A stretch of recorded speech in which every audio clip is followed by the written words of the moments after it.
Bom, boa noite, bem-vindos. A gente lançou agora, recentemente, está aí a capa, essa aqui é o exemplar impresso, né, do livro chamado Um Pirilampo no Porão. Por que Um Pirilampo no Porão, né? Por que esse título? O subtítulo é Um pouco de luz nos dilemas da produtividade das pequenas empresas e da informalidade no Brasil. A verdade é que o mundo das pequenas empresas, e principalmente o mundo da informalidade, da economia informal, ele é muito frequentemente referido como a economia subterrânea. Né? Você tem, inclusive, um livro famoso sobre informalidade que chama-se exatamente Economia Subterrânea, do Hernán de Soto, que faz um estudo da informalidade no Peru. Então você fala da informalidade como economia subterrânea, como o lado escuro da economia, como o andar de baixo da economia. Né? As microempresas também são chamadas de andar de baixo da economia. E a ideia da gente foi tentar olhar isso com outro olhar. Né? Tentar chegar perto desse mundo escuro e botar pelo menos uma luzinha lá. Tem inúmeras razões para que a coisa se dê dessa maneira. A gente abre o livro, o epígrafe de um livro é uma piada, a história de um bêbado que estava na rua assim, abaixado, né, balançando. Aí passa um sujeito, olha pro bêbado e pergunta assim: tá fazendo o que aí, meu irmão? Eu falo: estou procurando a chave da minha casa. Eu perdi ela aí, perdi ela lá do outro lado da rua. Mas você está procurando aí por quê? Porque aqui está mais claro, lá está escuro pra caramba. E, na verdade, é muito que se faz em estudo de economia. Né? A gente tem uma dificuldade enorme de dados sobre as pequenas empresas. Você tem poucas informações, poucas bases de dados sobre pequenas empresas. As pesquisas setoriais, elas são amostrais. Tem muitos problemas de dados. E a gente praticamente não tem informação sobre a informalidade, o que é evidente. Entretanto, é um universo que não pode ser desprezado. E a gente vai tentar aqui mostrar algumas coisas da realidade desse mundo e discutir um pouquinho por que ele não pode ser desprezado. A estrutura do livro é essa. A gente tem um primeiro capítulo que é a contextualização. Depois a gente fala um pouquinho de Lembra das Galinhas, que é o problema da baixa produtividade das pequenas empresas, que foi o que suscitou até esse livro. Depois tem a questão num panorama das políticas públicas. A gente tenta dar uma geral no que existe política pública para pequena empresa. E aí depois a gente tenta dar uma olhadinha no contexto das pequenas empresas, né? Como é que elas são tratadas e analisadas e entendidas nos estudos de política pública, nos estudos acadêmicos. E aí a gente entra um pouco mais fundo na questão da informalidade, né? No dimensionamento da informalidade. Aí a gente tenta fazer uma interpretação de como é que a informalidade é construída no Brasil. E a gente apresenta a ideia de semi-formalidade. Depois a gente vai falar um pouquinho nisso. O penúltimo capítulo é o Fiat Lux, Faça-se a Luz, é a inovação e as pequenas empresas. E olhar o outro lado, que é o lado que a gente chama de o mais iluminado do porão, que são as pequenas empresas mais dinâmicas, as pequenas empresas inovadoras e o papel que essas empresas têm na construção da dinâmica econômica. E, por fim, a gente chama de introdução. A gente termina com a introdução, que é abrir o debate. A proposta desse livro é a proposta de iniciar um debate sobre o desenvolvimento econômico no Brasil, olhando, eu vou detalhar isso um pouco mais, olhando as empresas de pequeno porte.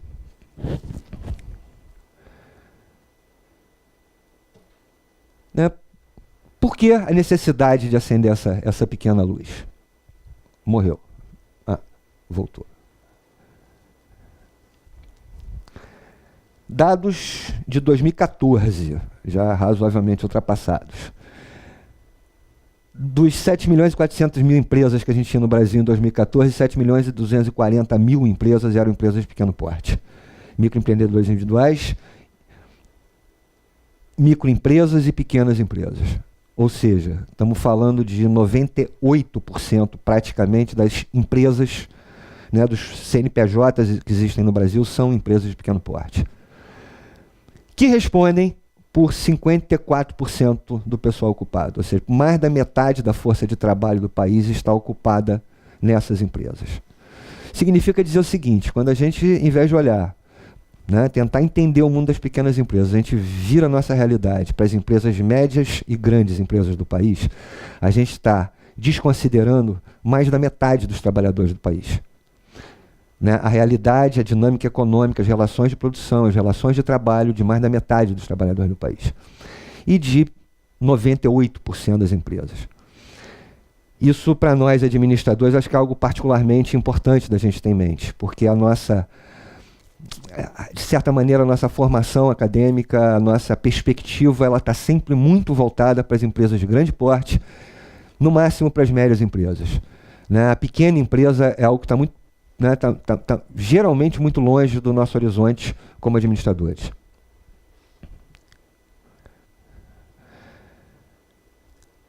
O que motivou esse livro? Né? Por que né, a gente identificou nesse livro esse quadro que a gente acabou de mostrar?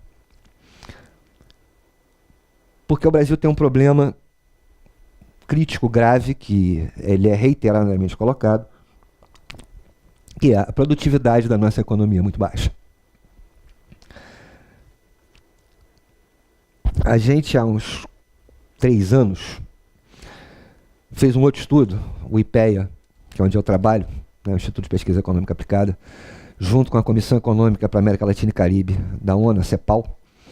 A gente fez um projeto conjunto, tentando um estudo sobre a produtividade na economia. Na CEPAL fez um estudo para 7 países da América Latina e Caribe, um desses países era o Brasil, e eu coordenei esse estudo no Brasil. E a gente tentou olhar o que estava acontecendo com a produtividade, né, o que acontecia com a produtividade da economia brasileira. E o diagnóstico desse estudo, ele recuperou um conceito já dos anos 70, né, da economia estruturalista cepalina, da heterogeneidade estrutural. Né, o que é heterogeneidade estrutural? Heterogeneidade estrutural é quando eu tenho uma situação em que eu tenho níveis de produtividade, e aí a gente está falando aqui especificamente de produtividade de trabalho, níveis de produtividade muito díspares, e que ao longo do tempo não convergem. Eu não consigo aproximar a produtividade de segmentos da economia. Se a gente olhar a produtividade, né, o que é a produtividade, para entender o que a gente chama de produtividade de trabalho? Produtividade de trabalho é a relação entre o valor adicionado de uma empresa, de um setor, de um país, dividido pelo pessoal ocupado, pelo número de trabalhadores. Na prática, o que você está falando? A quantidade de riqueza, valor adicionado, e o que é valor adicionado? É a diferença entre o valor bruto do produto e o consumo. Então é a riqueza gerada dividida pelo número de trabalhadores. Então o que você está dizendo é quanto cada trabalhador gera de produto. Né? Isto é o conceito econômico de produtividade de trabalho. Tem alguns problemas esse conceito na discussão econômica e tal, mas é o que a gente geralmente trata. Quando a gente pega as empresas do Brasil e divide ela em quartis, né, 4 quartis de empresa, vamos olhar o dado último dado que a gente tem, que é de 2009, não mudou muito o quadro. Se a gente colocar a média da produtividade do país em 1, o que a gente vai ver? Que a gente tem o terceiro quartil, que é o extrato médio baixo, ele tem uma produtividade muito próxima da média. O extrato de baixa produtividade, a produtividade dele é a metade da média. O que eu estou dizendo? Eu estou dizendo que um trabalhador que trabalha numa empresa que está posicionada no extrato de baixa produtividade, ele produz, na média, a metade do que um trabalhador do terceiro quartil produz. Que, por sua vez, o segundo quartil produz 2,5 vezes o primeiro. E o primeiro quartil da empresa, ou seja, 25% das empresas do país, tem um nível de produtividade que é 10 vezes a média. Ou seja, eu tenho uma razão entre o primeiro quartil e o último quartil de 20 vezes. O que eu estou dizendo é que um trabalhador de uma empresa de alta produtividade gera 20 vezes mais riqueza que um trabalhador de uma empresa de baixa produtividade. Né? Por que o texto, né, esse capítulo a gente chamou do dilema das galinhas? A gente fala que média é alguma coisa assim. Né? Renda per capita, por exemplo, é uma média, né? A renda média das pessoas. Então, quando eu falo em renda per capita, de tanto, né, se eu disser que a renda per capita é uma galinha por pessoa, eu posso estar dizendo que uma pessoa comeu 2 galinhas e a outra morreu de fome. Na média, está todo mundo alimentado. Né? O que acontece com a nossa produtividade? Por que ela é muito baixa? Porque a gente tem um conjunto de empresas com patamar de produtividade, a gente tem comparações internacionais que mostram isso, que estão razoavelmente equivalentes ao patamar de produtividade das empresas mais produtivas do mundo. Não são as empresas brasileiras ou estrangeiras aqui localizadas que produzem com competitividade global, e elas têm uma produtividade padrão global. Mas, por outro lado, eu tenho uma massa de empresas na nossa economia de produtividade muito baixa. Isso puxa a nossa média de produtividade para baixo. Muito diferente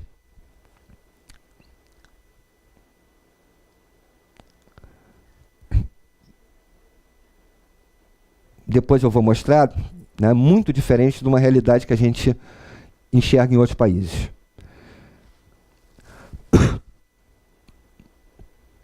Bom, se eu quiser aumentar a produtividade, se eu quisesse melhorar a produtividade do país, eu teria algumas opções. A gente basicamente tem duas trajetórias. Uma que a gente chama de trajetória estrutural. O que é a trajetória estrutural? A trajetória estrutural é eu mudar a estrutura produtiva do país de tal forma que eu desloque empresas e trabalhadores, né, o investimento, né, o aparelho produtivo das atividades de baixa produtividade para atividades de produtividade mais alta. Isso é uma mudança estrutural. Significa dizer, né, que eu tenho, né, serviços de baixa produtividade. Eu vou mudar a estrutura econômica do país de tal forma que, em vez de serviços, né, ao invés do país estar caracterizado com serviços de baixa produtividade, eu tenha, por exemplo, indústrias de alta produtividade. Isto é uma mudança estrutural. Essa trajetória estrutural tem como fazê-la de duas maneiras. Aliás, o que eu preciso fazer, na verdade, para fazer uma mudança de trajetória estrutural? Eu tenho que aumentar a riqueza gerada e o pessoal ocupado, né? Eu tenho que deslocar o pessoal ocupado de baixa produtividade para de alta produtividade e aumentar o valor adicionado disso. Ou eu tenho que reduzir a participação na economia dos setores de baixa produtividade. Então, basicamente é isso. Eu tenho que aumentar a participação dos de alta produtividade ou diminuir a participação dos de baixa produtividade. O outro caminho é que eu chamo de trajetória setorial. O que é a trajetória setorial? É eu pegar os setores da economia de baixa produtividade e aumentar a produtividade deles. Trabalhar na produtividade deles. Significa fazer isso. Como é que eu faço isso? Eu tenho que aumentar a riqueza gerada por essas empresas, sem diminuir o pessoal ocupado delas. Ou eu diminuo o pessoal ocupado delas sem diminuir a riqueza que elas geram. Para quem não lembra, anos 80 a gente viveu uma coisa chamada reengenharia. Né? A reengenharia foi um grande ganho de produtividade em que se fez basicamente isso. Né? Se diminuiu a quantidade de pessoal ocupado nas empresas, sem... Né, o que se fez, inclusive os autores do livro de reengenharia, escapuliu agora, né, eles acabaram quase que pedindo desculpa pelo que eles, né, sugeriram, porque eles falavam que a gente precisava reorganizar as empresas e tal, e as ideias que eles imaginavam era aumentar a produtividade, mantendo um contingente de trabalhadores e produzindo mais. O que se viu foi produzindo a mesma coisa com menos gente, gerou uma massa de desemprego, principalmente no terceiro mundo. Então essas são basicamente as trajetórias oferecidas. Tá dando para acompanhar, gente? Estão entendendo? Qualquer coisa vocês gritem. Bom, o problema é o seguinte. Aumentar a participação do valor adicionado dos setores mais produtivos ou redução dos menos produtivos, eu tenho um problema.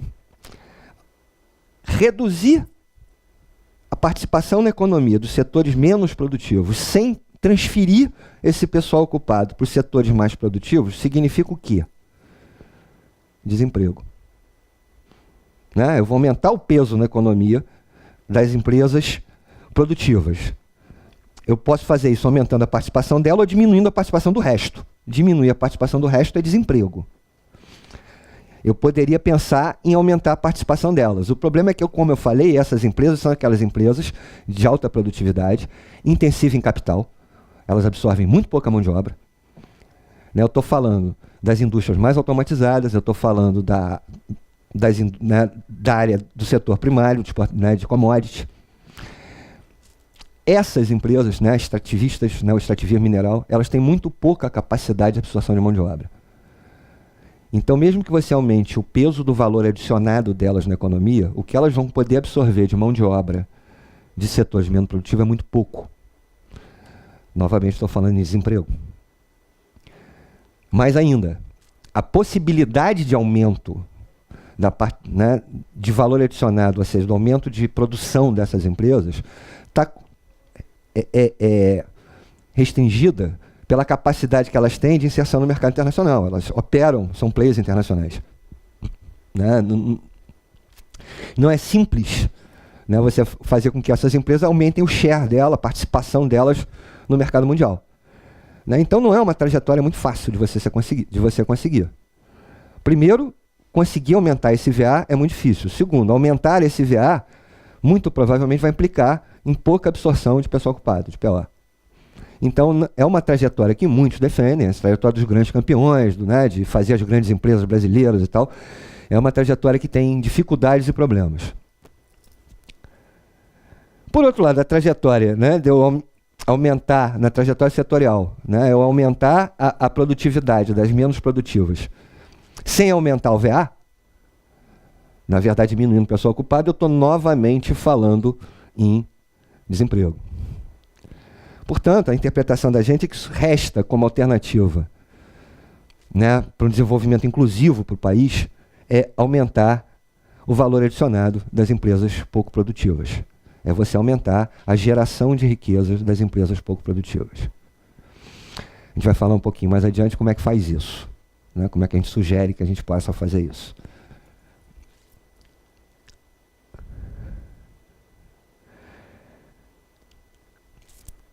Bom, o que a pequena empresa tem a ver com isso? Aqui a gente tem um dado de comparação internacional. Né? Quando a gente, né, isso tudo é resultado daquele estudo que eu falei que a gente fez sobre produtividade. Aí a gente fala, onde é que está esse negócio? Vamos tentar achar, né, vamos tentar identificar onde é que está o nó da produtividade. E aí chamou a atenção para a gente a questão do porte das empresas. Né? Quem é? Na verdade, a pergunta é, quem é esse extrato de baixa produtividade, né, e de média baixa produtividade? Quem são as empresas que estão lá dentro? A questão é que, em sua grande maioria, elas são as empresas de pequeno porte. São essas empresas que têm muito baixa produtividade na economia brasileira. Dá uma ideia para vocês. Você tomando a produtividade de uma grande empresa como 100%, na Itália, por exemplo, vamos pegar aqui o melhor de todos, né, o menos heterogêneo, na Alemanha, uma média empresa, a produtividade do trabalho dela é 80% da grande. A pequena é 70%. E a microempresa é 67%. O que eu estou dizendo é que um trabalhador numa microempresa alemã gera o equivalente a 67% da riqueza de um trabalhador de uma grande empresa alemã. Esses dados são um pouquinho mais heterogêneos para a Espanha, para a França, para a Itália. Quando a gente cai na nossa querida América Latina, o quadro muda de posição. E quando a gente olha dentro da América Latina o quadro do Brasil, ele assusta. Né? Quando a gente compara o Brasil com Argentina, Chile, México e Peru, né, a nossa situação é mais dramática. Uma média empresa no Brasil tem a produtividade de 40% da produtividade de uma grande. Uma pequena de 27% e uma micro de 10%. Né? Então, quando a gente começa a pensar na trajetória setorial, né? Como é que a gente faz para aumentar essa produtividade? O que chama a atenção da gente é, a gente tem que olhar para as pequenas. Né? É nas pequenas empresas que está o nosso nó. E aí, pequenas empresas que, por acaso, ocupam 54% da mão de obra do país. Bom, na verdade, a gente, né, sintetizando, tem pouca possibilidade de aumento da produtividade pela trajetória estrutural, como a gente viu. Os estados de baixa produtividade são formados majoritariamente por empresas micro, pequenas e médias empresas.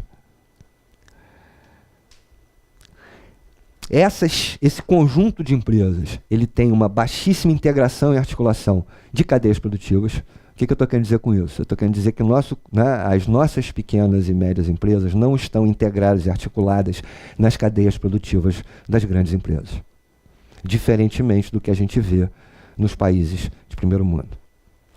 As nossas pequenas empresas são, na sua maioria, empresas de serviços e de serviços básicos, alimentação, hospedagem, serviço prestado à família, enquanto as pequenas empresas dos países envolvidos, elas são fornecedoras de peças e componentes industriais, elas são prestadoras de serviço tecnologicamente capacitado, de serviço de informação, né? É uma outra integração nas cadeias. E essa questão gera um problema extremamente sério, que é a baixa capacidade de difusão do progresso técnico. A gente fala muito em inovação, né? Inovação é uma palavra que todo mundo... Né? Temos que incentivar a inovação, né? A gente precisa inovar. Minha pergunta é inovar para quê? Por que eu preciso inovar? Inovação não é algo que seja um fim em si mesmo. Ela só faz sentido, né, por um motivo, uma motivação econômica. A motivação econômica da teoria, né, toda a teoria schumpeteriana da importância da inovação, ela está baseada em que a inovação é que move o ganho de produtividade. Então, para ganhar produtividade, eu preciso inovar. Portanto, eu preciso fomentar a inovação. Mas eu não tenho que fomentar a inovação, né? Quem inova são as empresas. Então, eu preciso fomentar empresas para que elas inovem. Né? E isso é fundamental para nós, administradores, né? Pessoal que trabalha em gestão de tecnologia, gestão de inovação. Eu preciso fomentar empresas para que elas inovem. Mas do ponto de vista da sociedade, né, do coletivo das pessoas que compõem um país, qual é o ganho que o país tem quando uma empresa inova? Quando uma empresa inova, fica mais produtiva e ganha mais dinheiro, quem está ganhando é o dono da empresa, é o acionista da empresa. A sociedade não ganha. A sociedade só ganha se essa inovação, de alguma forma, transbordar para a economia e arrastar o resto da economia. Se ela der um ganho coletivo. Né? Quando o governo americano joga bilhões de dólares em pesquisa, ciência e tecnologia, por exemplo, na área de tecnologia da informação e de comunicação, é para quê? É para a Apple ganhar dinheiro? Para Bill Gates ficar rico? Não. Né? Quando o cara desenvolve um negócio desse, né, que a gente faz assim, né, e a gente agora leva o computador no bolsinho da camisa, isso só faz sentido se transformar num ganho social, num ganho de produtividade social, coletivo. Que é, por exemplo, isso aqui, né, o que é o transbordamento? Essa tecnologia chegar, por exemplo, no botequim e o garçom fazer a comanda por aqui. Isso é um transbordamento. Né? É a gente usar isso como uma ferramenta de trabalho. Isso é um transbordamento que dá um ganho de produtividade sistêmico. A questão é, para que isso aconteça, para que isso transborde e arraste a economia, eu preciso ter um ambiente econômico capaz de absorver esse transbordamento. Então eu preciso ter, né, empresas em condições de capacidade técnica e gerencial de absorver esses transbordamentos. Senão, não adianta inovar. Você vai criar o que a gente chama de enclave. Eu vou criar empresas altamente inovadoras que vão se articular com as cadeias produtivas internacionais e o país como um todo não ganha nada. Então, inovação só vai fazer sentido se essa inovação tiver a possibilidade de transbordar. Portanto, eu preciso criar um ambiente econômico capaz de absorver essas inovações. Senão, a gente vai ver o que a gente tem visto, né? O país tem uma pesquisa chamada Pintec, que é a Pesquisa Nacional de Inovação Tecnológica, em que ela vem identificando que ela já tem mais de uma década, ela vem, são 4 edições da Pintec, que o investimento em inovação no Brasil vem crescendo, e a taxa de inovação não. Né? São poucos resultados que o país tem tendo no esforço inovativo. E aí mais adiante a gente vai falar um pouquinho sobre o que vem a ser inovação. O fato é que as pequenas empresas poderiam ser muito, muito, muito mais produtivas do que são hoje.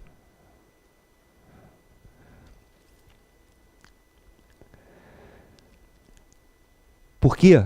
Porque eu posso aumentar a sua produtividade muito rapidamente por modernização de processo. E aí vem o que a gente precisa discutir um pouquinho, que é o conceito de inovação. Inovação, no conceito mais técnico, mas na verdade mais amplo dessa palavra, a gente quando fala em inovação, a gente pensa assim, não, inovação é assim, aquela coisa que é o bam. Né? Inovar, então vamos investir em inovação, vamos criar aí uma tecnologia para plantar rabanete por controle remoto no lado oculto da Lua. Né? Uma coisa... Não, inovação é qualquer produto ou processo novo para uma própria empresa. Isto é uma inovação no Conselho de Bogotá. Portanto, se a birosca da esquina compra um palitador de batata, aquela maquininha que ela faz assim, e a batata sai palitada, isto é uma inovação de processo para ele.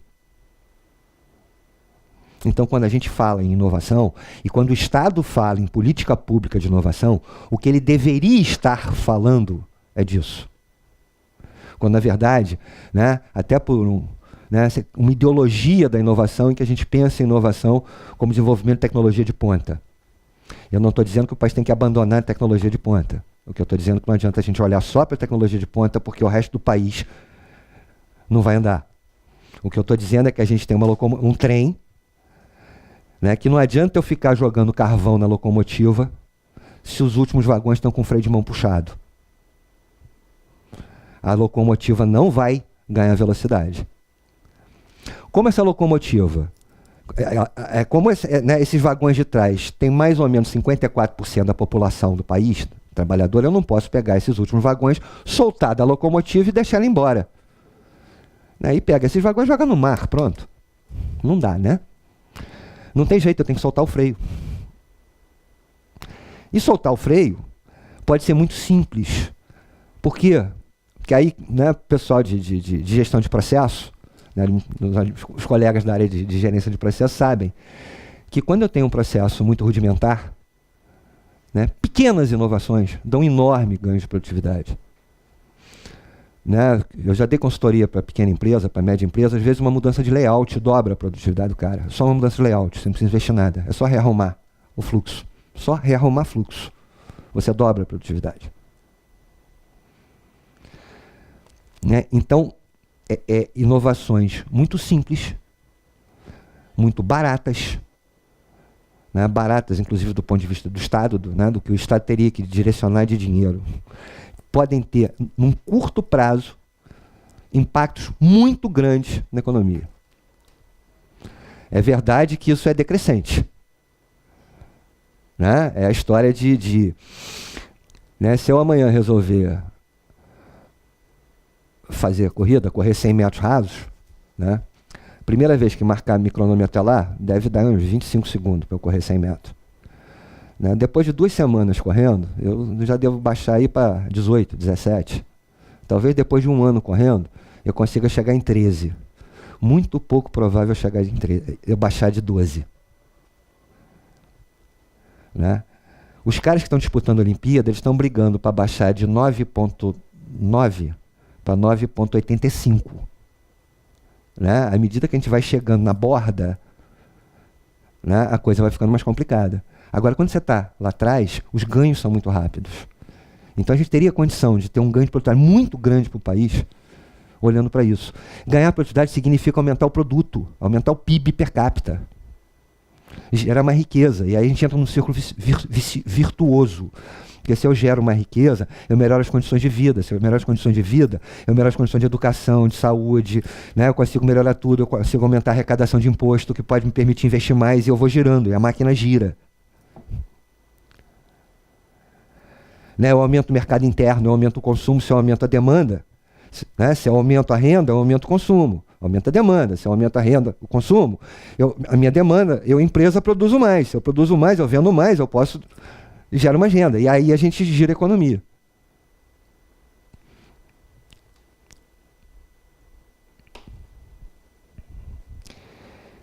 Bom, dito isso,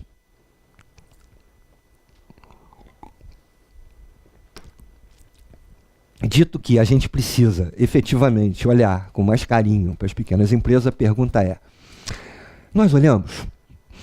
O Brasil olha para as pequenas empresas? É o pior que olha. A questão não é se olha ou não, é como olha. Aí que está a questão. A gente foi dar uma olhada no panorama do que existe de política, tentou fazer um mapeamento do que existe de política pública para empresas de pequeno porte no país. Aí chama-se A Canoa Não Virá, olhei lá, eu chego lá.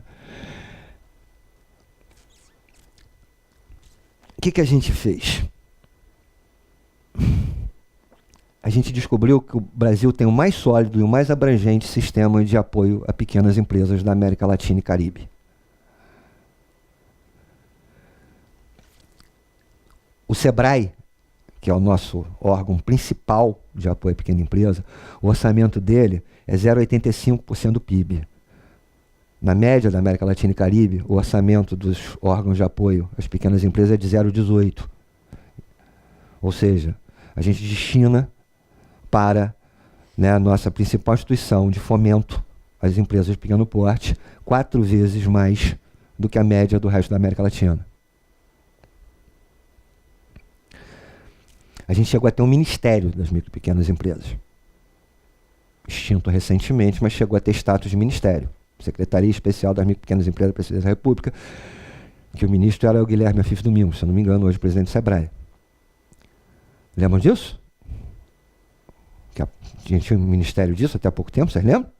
Lembra não? É porque a gente tinha muito ministério. Eu me lembro na época, inclusive, quando se criou o ministério, quem foi muito cogitada para o ministério foi a Luiza, do Magazine Luiza, para ser ministra. Eu falei que ela ia entrar no Guinness Books of Records. Ela ia ser a maior microempresária do mundo, porque ela é dona do Magazine Luiza, ia ser ministra da microempresa, ela era dona da maior microempresa do mundo. Mas acabou não sendo ela, foi o Guilherme Afif, que hoje é o presidente do SEBRAE. No Doing Business, que é um ranking do Banco Mundial sobre ambiente de negócio, né, a despeito disso, quando a gente olha ambiente de negócio, o Brasil, em 189 países, ele em 2013 estava em 123º lugar em ambiente de negócio. Ambiente de negócio envolve burocracia, facilidade para abrir uma empresa, segurança institucional, facilidade de crédito, né, todas as condições para que você opere um negócio, tem indicadores, e né, existe um indicador mundial chamado Doing Business.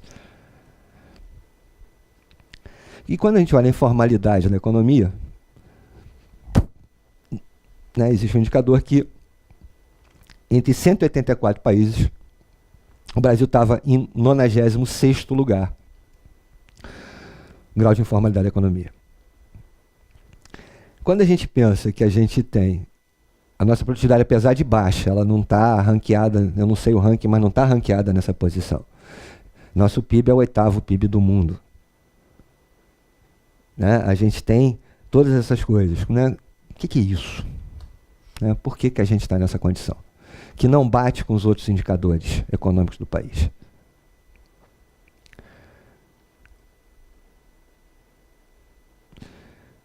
A gente deu uma olhada no arcabouço de apoio às pequenas empresas.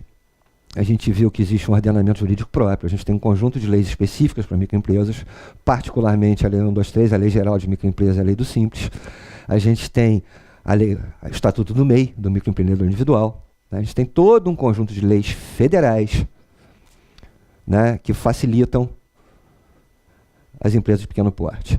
A gente tem uma estrutura institucional sólida, a gente tinha um ministério, mas hoje a gente não tem mais, mas tem uma secretaria específica para isso, tem o Fórum Nacional de Microempresa, tem SEBRAE, Tem um mundo de coisas, né? Tem departamentos de microempresa nos grandes bancos públicos. A gente tem planos e políticas de governo, nos últimos planos e políticas de governo, Plano Brasil Maior, PAC, bababá, PITS, né, todas as políticas industriais recentes, não tem uma única que não tenha uma referência, apoio às pequenas empresas. Tem um monte de programas específicos do governo federal voltado para a pequena empresa. Crédito, financiamento, o BNDES tem um monte de linha de crédito, você tem um monte de coisa. Programa específico, a gente tem programas de investimento, você tem fundos de investimento, você tem, né, financiamento a investimento de pequena empresa, BNDES, Banco do Brasil, FINEP, você tem um monte de órgão aí financiando pequena empresa. Investimento, investimento, a gente tem capital anjo, a gente tem fundos de capital anjo, fundos de investimento de pequena empresa, né, em que o Estado entra como investidor. A gente tem financiamento, a gente tem um monte de linha de crédito para pequena empresa, de microcrédito, cartão BNDES, crédito para inovação, né, tem um monte de linha de crédito para pequena empresa. A gente tem sociedade de garantia, né, você tem o BNDES, tem, o Sebrae tem, sociedade de garantia, para quem não sabe, é um dos grandes problemas da pequena empresa que ela não consegue dar garantia ao banco para pegar financiamento. Então você tem sociedade de garantia, né, que apoiam, né, que dão a garantia ao banco, quase que é um fiador, né, da pequena empresa. A gente tem.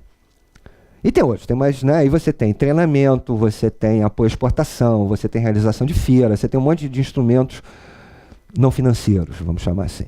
Capacitação, consultoria.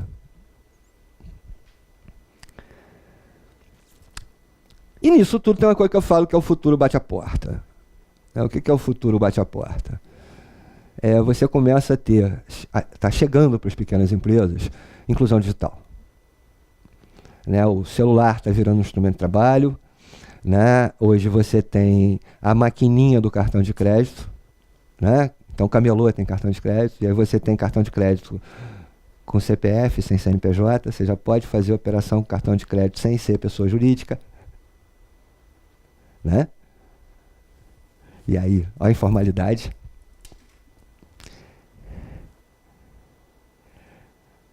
Bom, isso aqui é um quadro sinótico. Não comparável, tá? Datas diferentes, públicos diferentes, mas só para ter uma ideia do que a gente tem. Né? De coisas, das principais coisas para pequenas empresas e a sua abrangência. Aí começam algumas coisas que chamam a atenção. O Sebrae atendeu 2 milhões de empresas. A gente tinha na época, hoje já teve muito mais, 4 milhões e 300 mil MEI. A gente tinha o cartão, 4 milhões de empresas no Simples. A gente tinha o cartão BNDES, que tinha, na época, atendido 624 mil empresas. Mas a gente tem programas para 130 microempresas, para 36 programas federais, que atingiram 35 microempresas. Sabe, uma heterogeneidade né? Afinal, o que está havendo?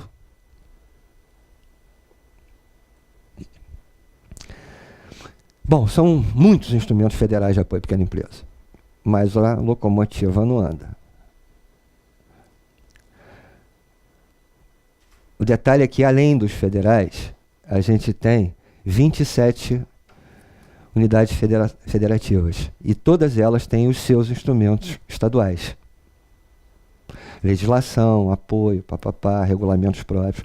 E você tem 5.570 municípios, que todos eles têm os seus instrumentos próprios.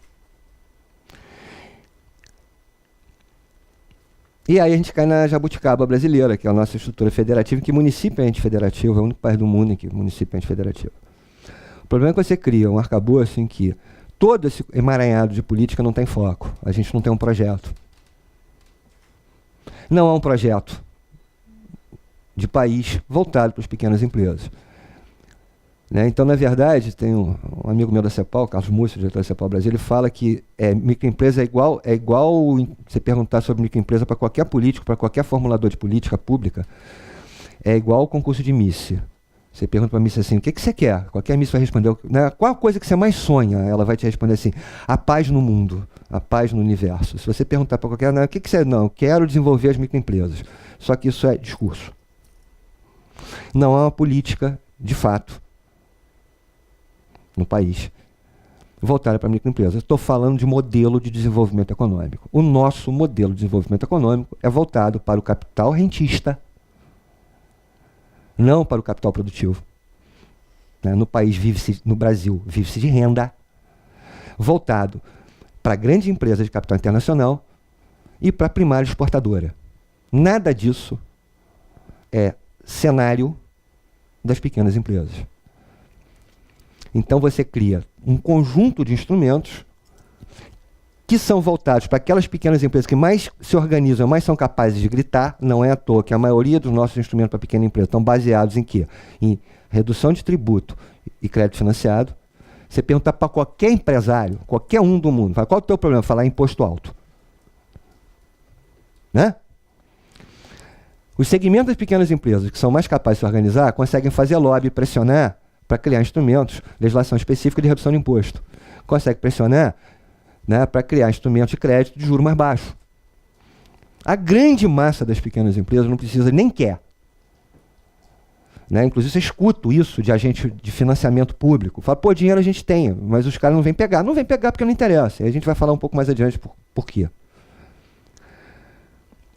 A necessidade é outra. Né? E o que acontece é que você tem um monte de política desfocada, descoordenada, que muitas vezes são contraditórias. Né? Você tem ações que são contraditórias nos mesmos níveis da federação, contraditórias na própria verticalidade. Um exemplo. MEI, microempreendedor individual. Aí o sujeito vai lá, entra no MEI, se cadastra, sai lá feliz da vida com CNPJ, estou legalizado. Ele tem a sua carrocinha de pipoca. Aí ele sai todo feliz e está legalizado. Aí vem a prefeitura e apreende a carrocinha de pipoca dele. Fala, não, eu estou legal. Não, você está legal para o governo federal. Para o município você está ilegal. Você não tem alvará. Você não tem a licença para estar nessa esquina. Aí o cara consegue isso, está feliz da vida. Vem o governo estadual, a regulação sanitária do estado e apreende a carrocinha dele. Porque ele não está registrado na Secretaria de Vigilância Sanitária do Estado, não cumpre a lei, mas apreende a carrocinha dele. Né? Não há uma harmonia entre a legislação das três esferas. E não há harmonia na legislação dentro da mesma esfera. Então acaba que você tem um monte de política que se torna ineficaz. Falta foco, falta coordenação. Há uma prevalência dos instrumentos voltados a um segmento muito particular das pequenas empresas, que são aquelas em que crédito incentivado e juro e benefício fiscal, né, de fato vão ajudar, que não é a grande maioria das empresas. E aí a gente tem um texto, assim, né, um trabalho em que a gente fala da baleia ornitorrinco. Né, existe um problema. Né, a questão é, eu tenho um monte de instrumento, eu não tenho foco, e eu não tenho uma compreensão clara do que é o mundo das pequenas empresas. Eu digo o seguinte, falar em pequena empresa, na verdade, é igual falar assim, em mamífero. Mamífero vai da baleia ao ornitorrinco, isso tudo é mamífero, passando pelo macaco, pelo morcego que voa e até pelo ser humano, isso tudo é mamífero. Eu não posso falar em uma política ambiental de preservação dos mamíferos. Eu não estou dizendo nada. Eu não posso falar em uma política de incentivo às microempresas. Eu estou falando de um universo extremamente dispar. Eu estou falando, né, de uma barraquinha de comida numa cidadezinha no interior do sertão do Ceará, é uma microempresa. Do setor de alimentos, com 4 empregados. E uma franquia da Starbucks no shopping. Uma microempresa, com 4 empregados. Mesmo setor, mesmo tamanho, mesmo número de empregados. É a mesma coisa. São coisas muito diferentes. São animais muito diferentes esses dois. E a política pública tem que começar a pensar nisso, o assunto do nosso próximo capítulo. E o mais importante, pequenas empresas, né, isso tudo até agora, eu mostrei aquela questão de produtividade e tal. Quando você fala em pequena empresa, a gente tem que tirar a ideia de que pequena empresa é uma questão social. Apoiar pequena empresa é gerar emprego e renda. Não, apoiar pequena empresa é gerar crescimento econômico, é gerar desenvolvimento econômico. O país não vai se desenvolver enquanto as pequenas empresas, né, forem tratadas, forem vistas como algo periférico à economia, para a qual você tem que dar, né, ajuda para gerar emprego e renda. Na verdade, você vai ter um conjunto de programas em que essas empresas vão estar brigando pelas migalhas que caem do prato. Ou a gente coloca as empresas de pequeno porte no centro do prato, ou elas fazem parte, elas se integram ao nosso processo de desenvolvimento econômico, ou a gente vai continuar com um país tão desigual quanto a gente tem há 500 anos.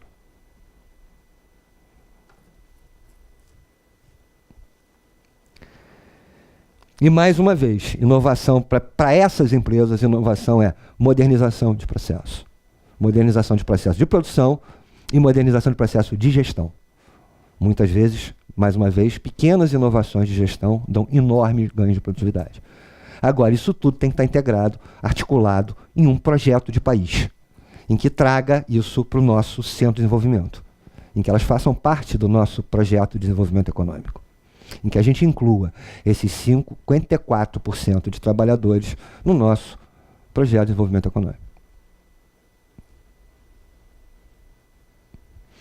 Algumas propostas. Primeiro, tem que entender que é um caminho de mão dupla. Eu preciso aproximar as políticas das empresas e preciso criar instrumentos para aproximar as empresas das políticas, e isso é uma coisa que daqui a pouco a gente vai falar com um pouquinho mais de detalhe. Né? De um modo geral, uma massa enorme das empresas do Brasil são avessas a políticas públicas.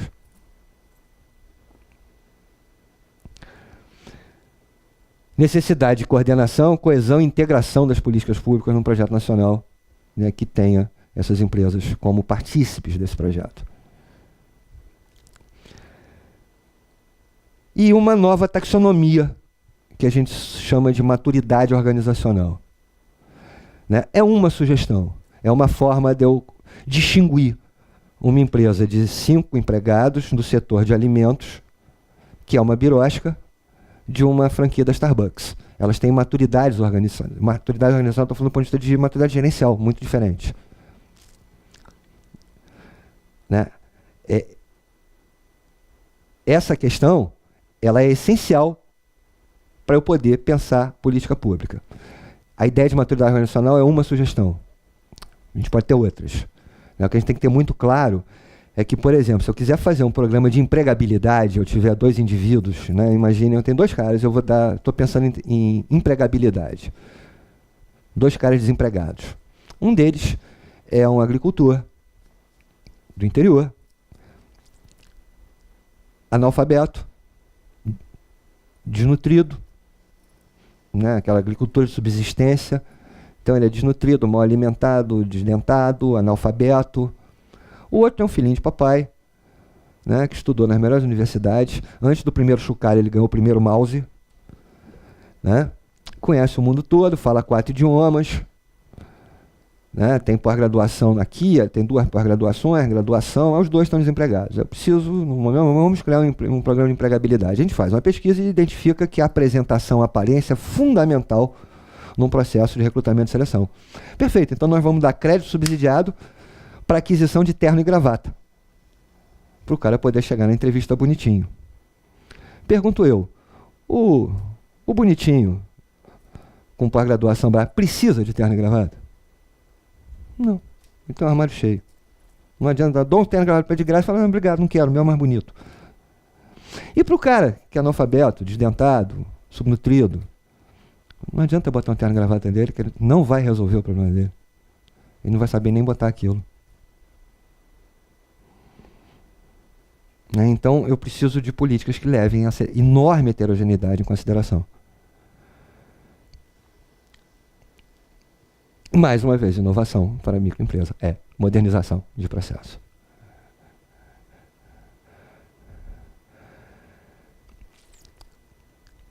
Visto isso, né, entendido isso, precisamos de um modelo de desenvolvimento econômico em que a gente incorpore as pequenas empresas.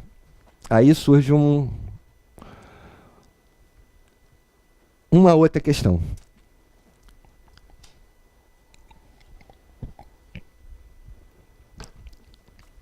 Existe um mundo nesse país de empresas informais. Né? Temos um grau de informalidade enorme na nossa economia. Depois a gente vai chegar nesses números. Então não dá para pensar em pequena empresa, não dá para pensar em política pública de apoio à pequena empresa, sem olhar com muito carinho e com muito cuidado para a informalidade. Né? Fazer de conta que a informalidade não existe ou imaginar que a informalidade é uma doença da nossa sociedade. Ela é, antes de qualquer coisa, uma realidade da nossa sociedade, da nossa economia. E a gente foi dar uma olhadinha, né, no fundo, mais fundo do porão, mais escuro, que é o mundo informal. Primeiro problema, não há consenso para né, dificuldade, olhar a informalidade. Primeiro problema, o que é a informalidade? O que é uma empresa informal? O que é uma atividade informal? Não tem consenso. Aliás, eu falei lá atrás, também não falei, mas também não tem consenso nem nas políticas públicas, não tem consenso nem o que é uma pequena, uma média, uma microempresa, tá?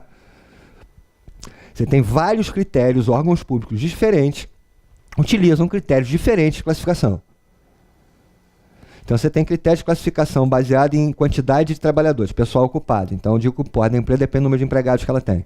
Eu tenho critérios de faturamento. A lei geral da microempresa, a lei do Simples, ela é baseada em faturamento. Então o porte da empresa é definido pela receita. Bancos públicos também usam faturamento, mas em valores diferentes dos valores da lei. Né? E existe critério misto, que mistura faturamento com o número de empregados. Então eu tenho, até quando eu falo pequena empresa, né, até dizer, né, olhar para você que é dono de uma empresa, dizer se a tua empresa é pequena, micro, pequena, média ou grande, depende de que órgão público está olhando para você, para ver qual é o critério que ele está usando. A informalidade tem o mesmo problema. O que é informalidade? Você tem autores com interpretações diferentes, você tem a OIT, que é a Organização Internacional do Trabalho da ONU, que estuda o trabalho precário, o trabalho informal. Eles têm a ideia, um conceito de informalidade que deu uma avançada recentemente, e que o conceito dela é informal, para ela, são firmas de propriedade familiar, que se utilizam de recursos locais, tecnologia de trabalho intensiva, elas são intensivas em trabalho, tem baixa produtividade, mercados concorrenciais não regulamentados, mercados concorrenciais e não regulamentados, então elas operam em mercados de alta concorrência e sem regulamentação, e qualificações e padrões tecnológicos à margem dos circuitos oficiais. Então elas estão fora dos circuitos oficiais, sem registros, sem formalidades, né, sem o famoso registro formal. Aqui cabe uma coisa interessante. As empresas informais, elas estão em mercados concorrenciais e não regulamentados. É muito curioso que um segmento da nossa classe empresarial, né, que defende o liberalismo, que defende a não intervenção do Estado, né, acusa pesadamente as empresas informais, dizendo que as empresas informais são concorrência desleal e tal. O detalhe é que as empresas informais concorrem entre si no mercado mais próximo do mercado puro sugerido por Adam Smith. Né? Quando Adam Smith criou lá a lei da oferta e da demanda e tal, né, o equilíbrio, né, o mercado sozinho chega no equilíbrio, na verdade ele criou uma coisa chamada CNTP, Condições Normais de Temperatura e Pressão. Quem estudou física aqui deve lembrar aqueles problemas de física, desprezando o seu atrito, não era assim, nossos probleminhas de física? Né? Supondo um fio inextensível, a roldana perfeita. Né? Quando você estuda física pura, você faz essas simplificações. Adam Smith, quando propôs o modelo de mercado puro, ele falava, supondo consumidores e produtores pulverizados, não organizados e com a informação igual para todo mundo, basicamente o que ele está dizendo é o seguinte, supondo que todo mundo concorre exclusivamente em preço, o mercado é perfeito e funciona assim. O único lugar onde se concorre exclusivamente em preço é no mercado popular. São as barraquinhas do mercado popular. Informais. Ali, consumidores e produtores não estão organizados, são pulverizados, não tem assimetria de informação, não tem regulamentação que diferencie a capacidade competitiva de cada um, e o que distingue um do outro é preço.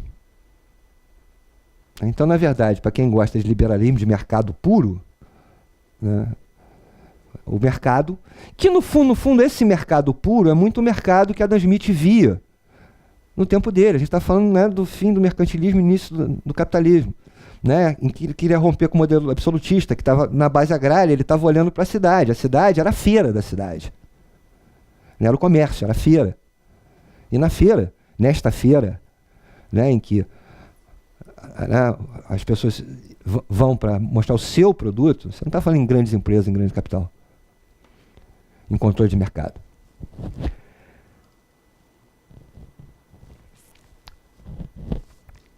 Quando a gente foi olhar a informalidade, a gente se deparou com uma questão em que a gente deu o nome, né, está sugerindo uma categoria chamada semi-formalidade. Na verdade, você coloca assim, economia formal e economia informal. O que a gente sugere é que, de certa maneira, em grande parte do mundo, principalmente do mundo do terceiro mundo, países menos desenvolvidos, mas isso é particularmente importante no Brasil, você não tem a economia formal e a economia informal. Né? Você tem alguma coisa que sai da informalidade absoluta, a formalidade absoluta, e que essas coisas todas se articulam, se complementam numa mesma cadeia de produção. A gente é produtor e consumidor, formal e informal ao mesmo tempo. Né? Essa construção da formalidade, ela se dá semi-formalidade, ela se dá da formalidade para a informalidade, da informalidade para a formalidade. Por exemplo, como é que ela vai da formalidade para a informalidade? Agentes formais têm operações na informalidade. Por exemplo, empresas, caixa 2 de empresa, que é uma enorme realidade na economia brasileira, de empresa, inclusive de grande porte. Emprego fora da carteira, inclusive em empresas de grande porte. Salário fora do salário do contrato, inclusive em emprego de grande porte. Compra e venda com meia nota. Né? Essas operações à margem da tributação, elas acontecem, né, quase que generalizadamente na economia. Do outro lado, na outra ponta, a gente tem um informal que formaliza, um informal que precisa, por alguma razão, de uma nota fiscal, de um CNPJ, e aí é a barriga de aluguel. O cara compra a nota fiscal, o cara pede emprestado o CNPJ do vizinho. Né? Você hoje tem camelô aceitando cartão de crédito. Cartão de crédito é um documento eletrônico, ele é absolutamente formal. E eu tenho camelô aceitando cartão de crédito. Outro dia, eu vi um anúncio interessante. Vocês já viram os orelhões da cidade do Rio de Janeiro? Eles têm uma decoração interna colorida. Já viram? Fotografias, o pessoal fica se distraindo ali enquanto telefona. Outro dia eu vi um desses anúncios, Visa e Master. Aceito Visa e Master. Aceito cartão de crédito. Isso é absolutamente normal na nossa economia. Sem falar no MEI, que eu falei, ele é formal numa esfera, informal em outra, ele é formal para o governo federal, informal para o município, e por aí vai. Então a gente, né, tem esse mundo chamado informalidade, que eu acho que essa é a principal característica da nossa articulação e integração econômica.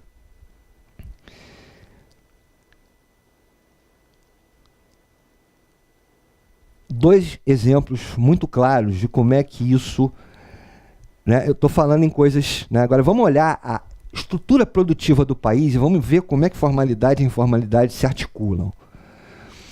O Brasil, dos seus principais produtos de exportação é o carnaval, é o turismo e o carnaval carioca, produto vendido para o mundo todo. A produção desse produto, a geração desse produto, ela vai das multinacionais ao crime organizado. Isso tudo, né, são agentes que se articulam na produção desse espetáculo de milhões de dólares. Você tem os grandes patrocinadores, que são multinacionais. Você tem o Estado na história, né, a prefeitura, etc. Você tem a mídia, a rede mídia, que vende isso para o mundo todo. Rádio, venda de CD, barará. Você tem estrelas do futebol, estrelas da mídia, estrelas do próprio carnaval, né, esses carnavalescos com salários de artistas de Hollywood. Você tem trabalho cooperativo, né, o pessoal da comunidade que faz, né, cooperativas de trabalho. Você tem indústria de turismo nessa história. Você tem trabalho voluntário, você tem trabalho de gente que trabalha de graça. Você tem de tudo, inclusive o crime organizado, que é quem regula o desfile. A regulação do campeonato das escolas de samba é dada pela Liga das Escolas de Samba. A Liga das Escolas de Samba, a gente sabe que os principais patrocinadores das escolas de samba é a contravenção. A famosa contravenção, o famoso jogo ilegal. Isso tudo se junta para o negócio carnaval. Sem isso tudo, ele não acontece.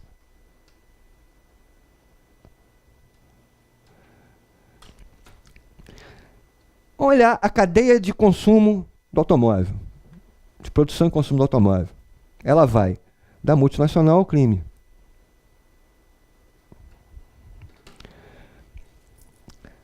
Produtores, né? A indústria automobilística são empresas multinacionais. Você tem centros de pesquisa estatais. Né? Você tem o CEMPES, da Petrobras, desenvolvendo combustível. Né? Altíssima tecnologia. Você tem o centro de pesquisa das indústrias. Né? A coisa mais formal que você pode imaginar, né, é o CEMPES. Né? É uma empresa estatal. Ali não tem caixa 2. Né? De alta tecnologia. Né? Na outra ponta, você tem, por exemplo, trabalho escravo na fazenda de cana-de-açúcar, que produz álcool. Você tem flanelinha limpando teu, né, lavando teu vidro, flanelinha estacionando você, e o menino que lava teu vidro no sinal. Você tem oficina, você tem que consertar seu carro. Você tem desde o cara da calçada até a oficina instalada que, mais ou menos, caixador, barará, formal, mas não, né, não te dá nota, né, até a oficina autorizada. Peça, você tem a peça oficial, você tem a peça paralela, que é a mesma do oficial sem a coisa, você tem a peça pirata. E a peça roubada. Você tem a roubalto. Desmanche de caixa, ferro velho que volta, e a peça volta para o circuito. E a gente consome isso tudo. A gente está nessa cadeia de produção, de consumo. Assim funciona a indústria automobilística do país. A indústria automobilística não, desculpa. Assim funciona a cadeia de produção e consumo do automóvel no país.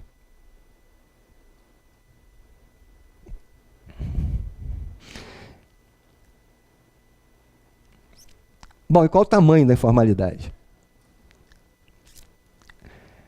Aí é muito difícil, a gente tem um monte de estimativa. Por quê? Porque não dá para saber, você tem que estimar. E aí quando você estima, depende de critério, as coisas diferem muito. Vamos pegar o último ano que a gente tem para todo... O último ano que a gente tem para todo mundo, que é 2007. Um trabalho lá que ele estima a informalidade em 21% do PIB. 21% do nosso PIB é produzido informalmente. O Instituto Ético é um instituto dos empresários contra a informalidade, barará, ele estima em 19%. Tem esse Schneider, Boeing e Montenegro fizeram um estudo para vários países do mundo, e a estimativa deles é de 36%.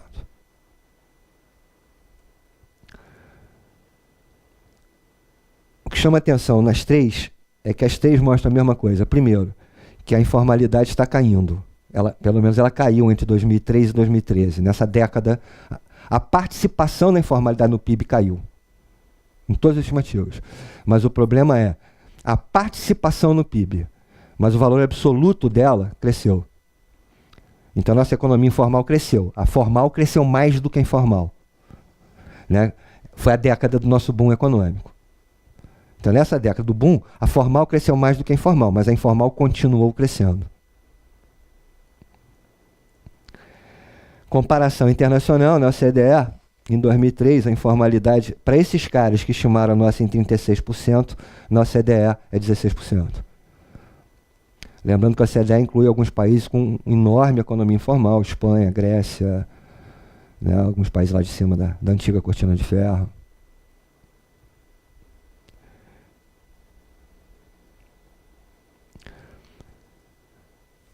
E aí vem o problema. A produtividade da economia formal, R$37 mil por ano para o trabalhador. Da informal, R$8 mil por ano para o trabalhador. Unidades familiares, 13 mil. A produtividade total da economia, 24 mil. Né? Como é que ela cai de 37 para 24? Eu tenho 8,6 aqui. Agora é importante chamar a atenção. Estou dizendo que um trabalhador produz 8,6 mil por ano. É menos que um salário mínimo.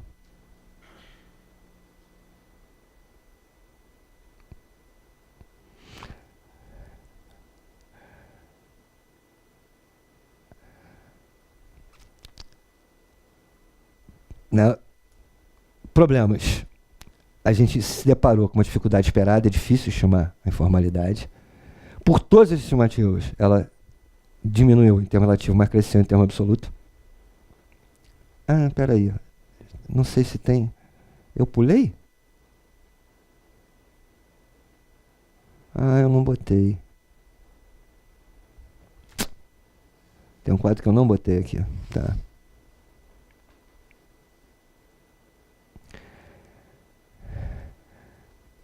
Que é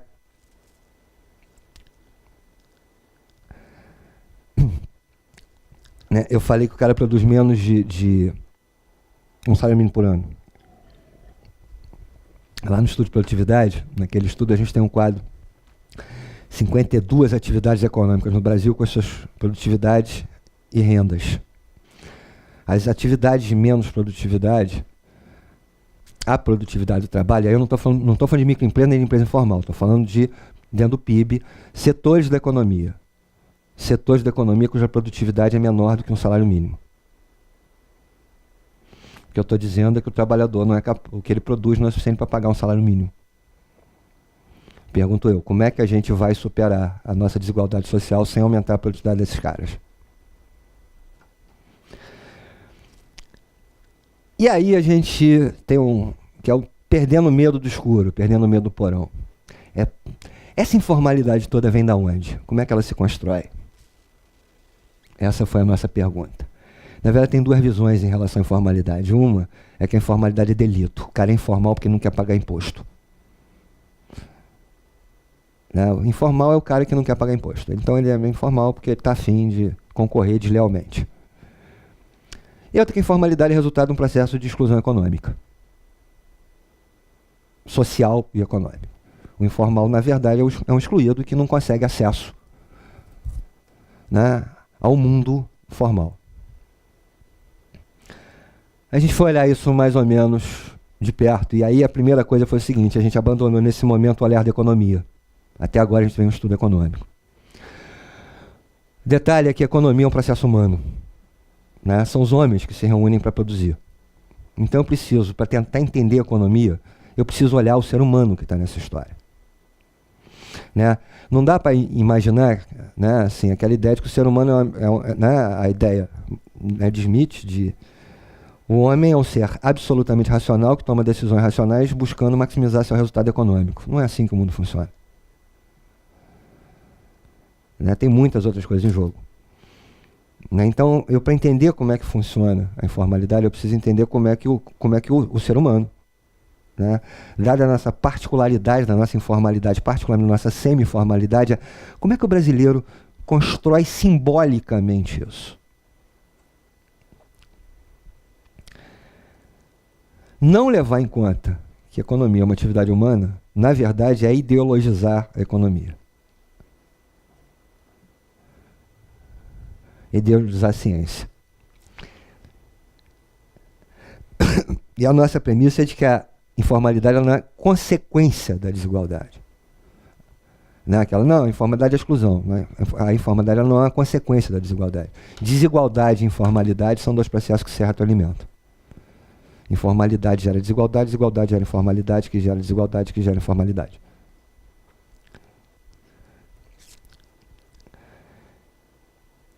E aí a gente precisa entender como é que isso dá dentro do contexto cultural que isso acontece e dentro do que a gente, dentro do que da Mata chama do dilema brasileiro.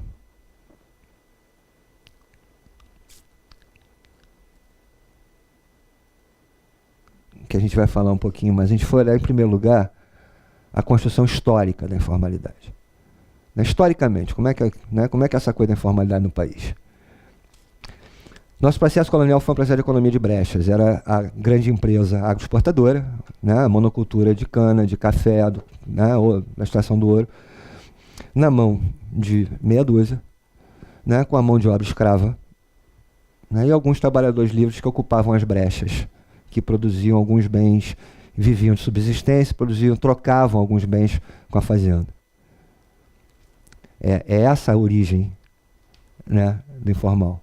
É o trabalhador livre, agrícola, que não estava incorporado ao grande empreendimento agroexportador do período colonial. Então isso vem lá da agricultura colonial. No processo de urbanização, o que acontece? E do fim da escravidão, o que acontece? Esses caras saem e vêm para a cidade.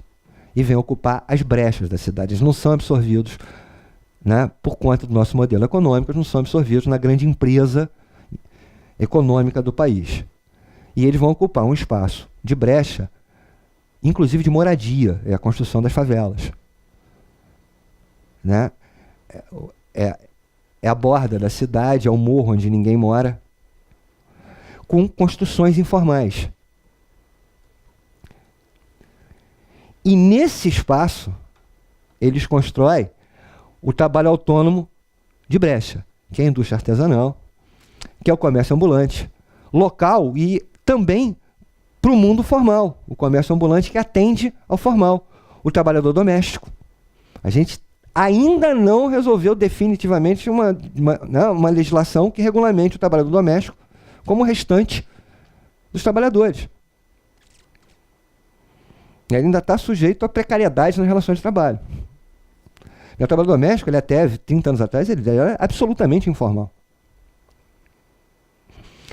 Então você tem todo um conjunto da população que ocupa a brecha do sistema econômico e desenvolve o pequeno empreendimento autônomo ou familiar. O cara abre lá, birosca, trabalha ele, a mulher, o filho, de repente ele contrata um ou dois, e ele começa a desenvolver, na ocupação de brecha, um empreendimento econômico informal.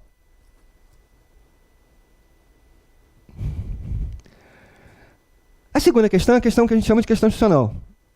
Como é que a informalidade se constrói a partir das nossas instituições? Como é que as nossas instituições lidam com a informalidade? A primeira coisa é que a gente tem uma versão recíproca entre Estado e cidadão. Essa versão, ela aparece, aí quando a gente está olhando, a gente aqui está olhando uma questão simbólica, e aí a língua é muito importante. A gente no Brasil, quando se refere ao governo, a gente fala sempre eles. Não, porque eles vivemos uma democracia, em que eles são eleitos por nós, e a gente continua chamando de eles. Aqueles que deveriam ser, teoricamente, nossos representantes. Mas a gente não os enxerga dessa maneira, por inúmeros motivos. Isso começa lá no absolutismo. L'état c'est moi, o Estado sou eu. Em que o rei absoluto, o Estado sou eu, o povo é o resto. E a gente tem incorporado isso no nosso simbólico, na nossa observação do Estado. O Estado são eles, a gente não é o Estado. O Estado não é nosso. A gente não percebe o Estado brasileiro como alguma coisa nossa, a despeito do processo democrático de eleição.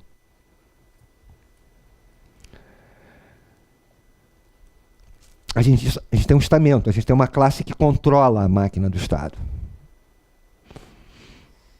Que passa pelo legislativo, pelo executivo, pelo judiciário, um conjunto, uma elite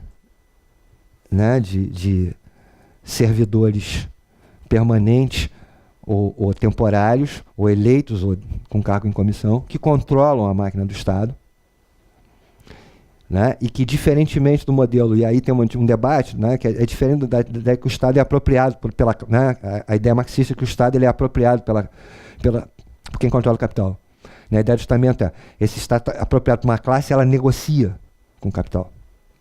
Coisa que a gente viu muito recentemente, inclusive nessas coisas todas que estão acontecendo por aí. A gente tem uma teia burocrática monstruosa que cria um monte de problemas e que, no fundo, ela vem dificuldade. Ela cria dificuldade para vender facilidade, porque ela permite que determinados escolhidos trafeguem nessa teia. Né? Na verdade, a lei ela serve para uns, não serve para outros. Ela é extremamente discriminatória.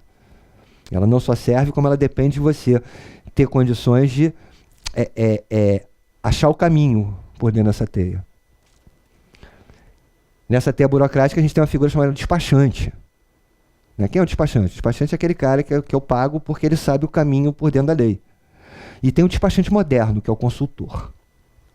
O consultor é o cara que consegue fazer o seu projeto ser aprovado no financiamento, no órgão público. É um despachante de luxo.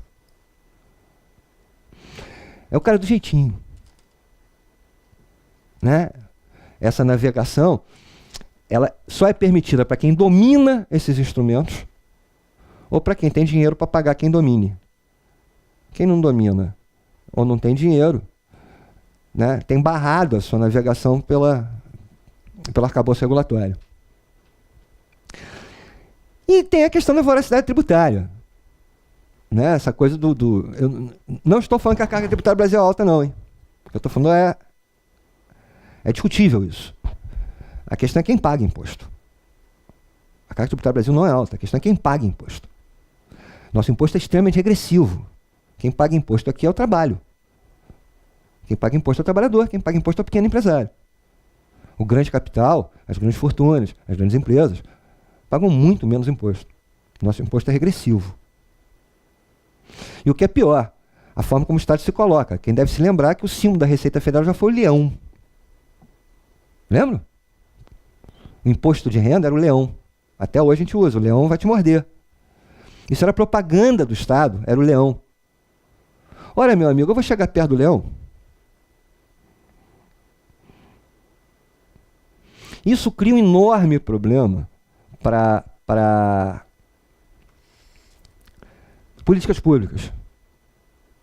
Eu conheço muito empresário, que se você falar para ele, pequeno e médio empresário, bicho, tem dinheiro do governo de graça, dado. Ele fala, não quero. Eu não quero chegar perto do Estado, eu não quero fiscal bater na minha porta.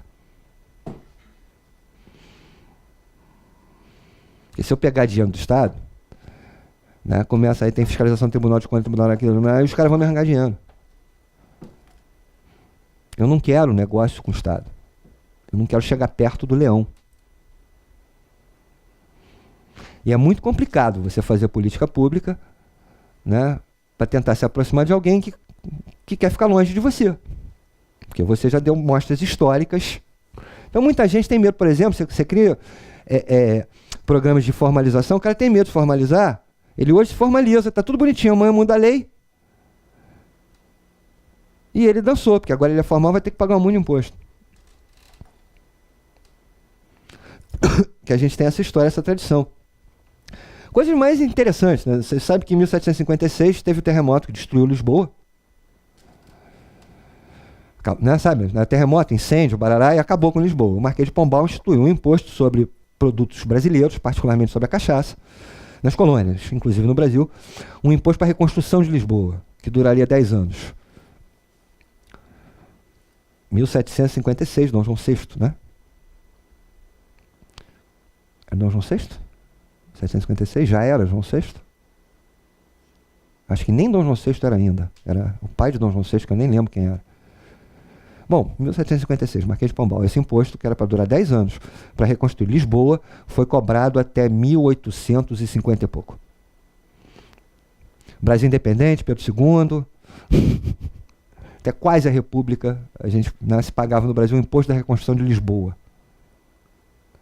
Todo mundo sabe que a Inconfidência Mineira foi uma revolta contra o quinto, contra o imposto. Né? A gente tem uma história de voracidade tributária de um Estado que arrecada para distribuir mal. O problema não é arrecadar, o problema é como é que ele arrecada mal e distribui mal. E por fim, você tem um descaso com o mercado interno e um consumo imitativo. Né? O país jamais teve, com raros momentos na sua história, uma política de fortalecimento do mercado interno. Sempre foi olhando para a exportação. Né? Não é à toa que Milton Nascimento tem uma música que fala que ficar de frente para o mar de costas para o Brasil não vai fazer desse lugar um bom país. Né? A nossa elite tem um consumo imitativo. O que é isso? O sonho de todo brasileiro é morar em Miami, ter um carro importado. Quer dizer, a gente olha para padrões de consumo que não são nossos, que implicam em modelos de produção que não são nossos, cadeias de relações de produção que não são as nossas.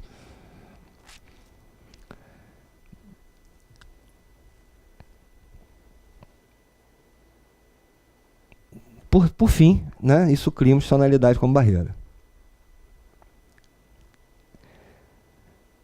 E daí você constrói essa informalidade. E aí vem, por último, a construção simbólica. A construção simbólica, como é que isso aí se dá no imaginário? Você tem a falácia das três raças, né? Que o Brasil é um país harmonicamente construído por brancos, negros e índios. De harmonicamente a gente sabe que não tem nada essa história.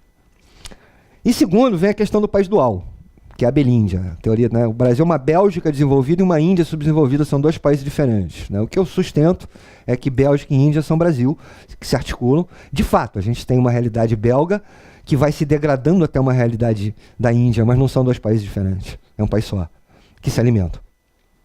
E que basicamente um serve ao outro. Nenhum desses dois modelos é capaz de explicar como é que a gente tem esse país industrial, moderno, política e economicamente, com uma sociedade arcaica tradicional baseada no compadrio.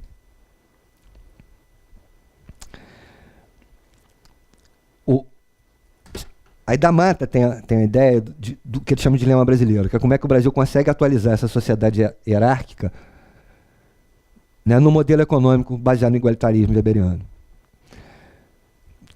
Que ele faz isso a partir de dicotomias não explicitadas. A gente não explicita essas nossas dicotomias. Né? Então a gente tem um país do mais ou menos, que é o intermediário, é o país do mulato. E esse mulato, essa ideia do mulato, do país intermediário, a gente não tem... O Brasil não é um país de preto e branco. O Brasil é um país de cinza. A gente não tem o bem e o mal, a gente não tem o herói e o bandido. Né? Lampião era herói e bandido. Na nossa literatura, Pedro Malazarte, sai lembrando, né? Pedro Malazarte, Emília do Monteiro Lobato, Chicó do Suassuna. Né? A gente tem um monte de figuras na mitologia, na história, em que bem e mal é uma questão cinzenta. Certo e errado é uma questão de contexto. Nós somos assim. Isso não está certo, isso não está errado, isto não está bom, isto não é ruim. Esta é a nossa cultura. A gente não é weberiano, a gente não é saxão. Né? Um saxão jamais vai entender como é que o cara mora numa favela, com esgoto na porta, num barraco, e é feliz. E é feliz. Junta os amigos no fim de semana, acha um churrasco de gato, uma cerveja, bate um samba e é feliz. Nossos valores são outros. Nossa realidade é outra. E aí a gente constrói percepções de mundo diferentes. E a nossa percepção de mundo, ela não está no certo e no errado. Ela está no depende. Né? Todos nós defendemos a meritocracia, barará, papapá, né? E, pô, não, o cara é improdutivo, tem que ser mandado embora. Mas tem aquele cara que trabalha com você que é gente boa pra caramba. O cara é meio murrinho, mas, pô, aí o chefe quer pegar, então você protege o cara. Não é? Aliás, o mundo saxão está estudando isso, porque às vezes o cara não é produtivo diretamente, mas ele cria um ambiente de trabalho propício para que os outros aumentem sua produção. Você vai mandar aquele cara embora que não fazia porcaria nenhuma e a produção de todo mundo cai. Porque no fundo as coisas não são assim, preto e branco. Né? A gente tem essa sabedoria, talvez.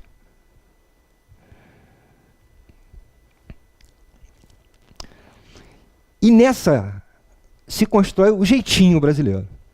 Que o símbolo do jeitinho é o biscateiro. O biscateiro é aquele cara que faz qualquer coisa, que dá jeitinho. E o jeitinho brasileiro existe para o mal e para o bem. Né? O da Mata, o que eu falo assim, eu tenho uma reinterpretação dessa categoria do da Mata, do jeitinho. Ele vê o jeitinho como alguma coisa extremamente perniciosa. Eu vejo o jeitinho como alguma coisa que pode ser perniciosa, mas ela pode ser extremamente produtiva. Aliás, o jeitinho é um instrumento que, né, os segmentos menos favorecidos da sociedade encontram para poder navegar nessa história, para poder sobreviver. Né? Você usa o jeitinho quando o Estado se coloca como barreira contra você. Aí você usa o jeitinho. O problema é que ele pode ser para o bem e para o mal. Como tudo pode ser para o bem e para o mal. Então o jeitinho, né, eu sustento que o jeitinho não é bom nem é ruim. O jeitinho é um jeito brasileiro de fazer as coisas. E que pode ser muito bom, pode ser muito produtivo. A gente que trabalha em empresa, né, quantas vezes jeitinho já trouxe maravilhosas soluções para problemas. Né? Eu tenho um primo que mora na Alemanha. Ele está falando, os caras lá ficam loucos, ele trabalha em manutenção de equipamento de uma fábrica. Ele falou, os caras aí tem um negócio, tem a chave de fenda, não tem a chave de fenda. Pô, a chave de fenda tem que requisitar 5 vias, não sei o que, ele faz assim, tira o relógio e abre o parafuso. Os caras ficam olhando para a cara dele assim. Jamais passa pela cabeça de um alemão tirar um relógio para abrir um parafuso. Né? Como a gente está acostumado a não ter ferramenta, porque ferramenta custa caro, né? Você começa a criar essas coisas.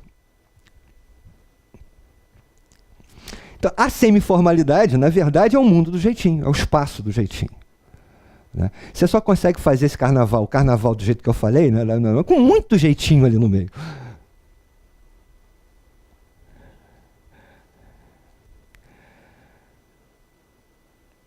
O problema é que, né, que a gente construiu essa sociedade diversificada, moderna,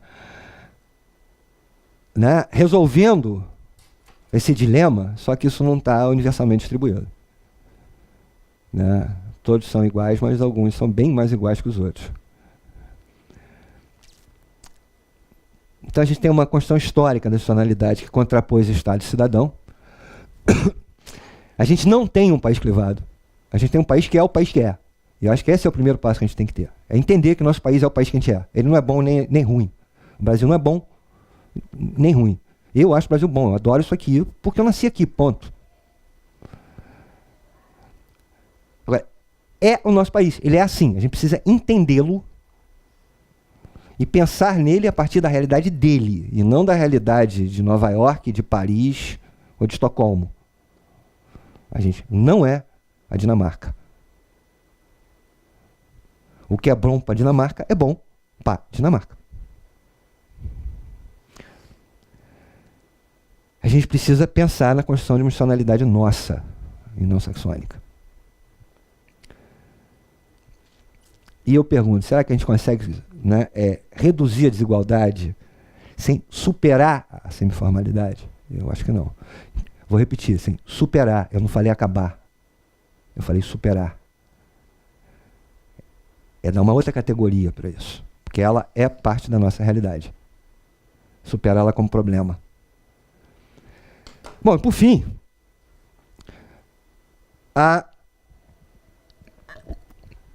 nosso último olhar foi sair do porão e ir lá para o lado iluminado. Né? Bom, e as empresas, microempresas, não está falando de pequenas empresas, microempresas dinâmicas, produtivas e tal.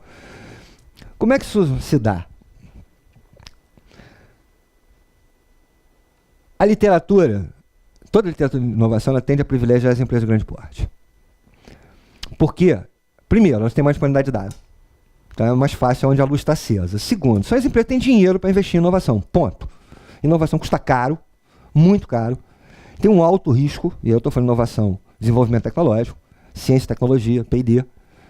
E é a grande que tem dinheiro para isso.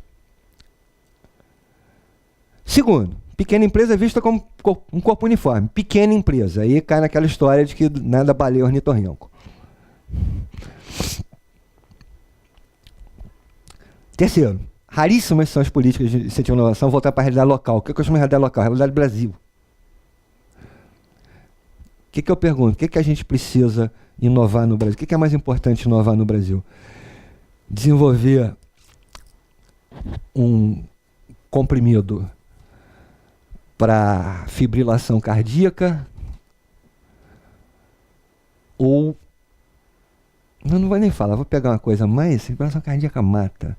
Desenvolver uma pílula para emagrecer ou desenvolver uma tecnologia para abastecimento de água no semiárido?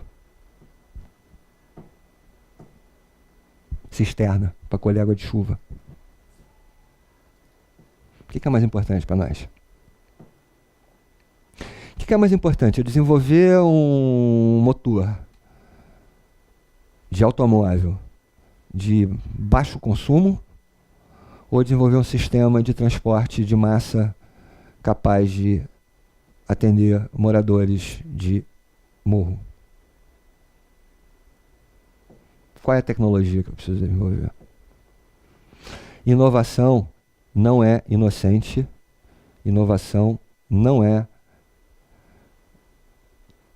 politicamente independente. Quando eu inovo para alguém. Né? Uma inovação, ela atende à necessidade de alguém. Qualquer inovação. Então, a primeira coisa que a gente tem que pensar, quando pensa em inovação para o Brasil, é qual é a necessidade de inovação do Brasil? E é isso que a gente precisa financiar. É isso que o Estado brasileiro tem que financiar.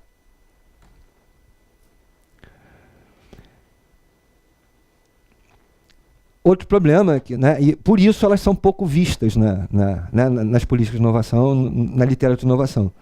Porque quando se fala em inovação, está se olhando inovações que atendem necessidades que não são as nossas. E que são necessidades atreladas aos interesses das grandes empresas. Por fim, as MPS, apesar de elas terem mais emprego, elas têm uma participação pequena do PIB. Então elas acabam sendo enxergadas com pouca importância econômica. E elas têm dificuldade de acesso a crédito, garantia, isso aqui a gente já falou, difícil a pequena empresa pegar um financiamento para inovar e tal. Aí a gente olha inovatividade, atividade inovativa da empresa Brasil por Porte. Empresas industriais, isso é dado da Pintec, então tem empresas industriais e extrativas no Brasil. Indústria extrativa e transformação.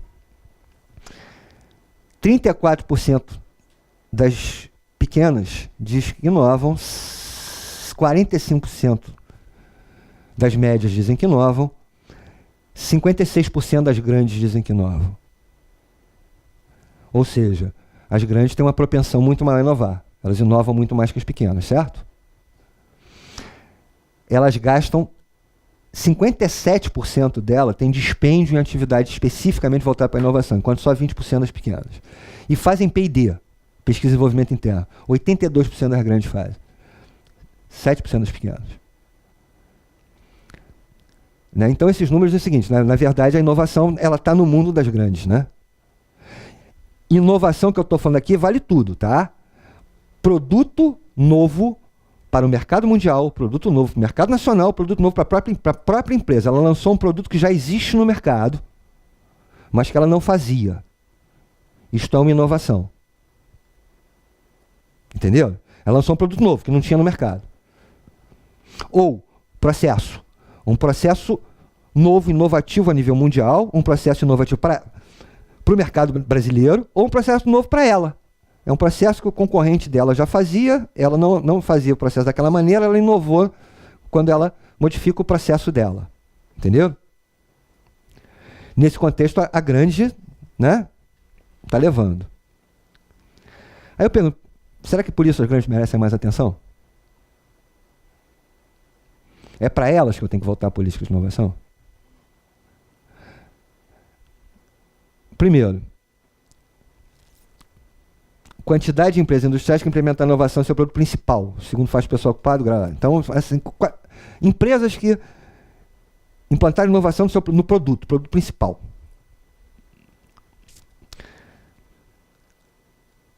Duas mil empresas pequenas. 295 grandes. Vou voltar. Lembra que 56% inova? Só que é 56% de muito menos gente. Aqui é 34% de milhares. Quando eu olho em número absoluto,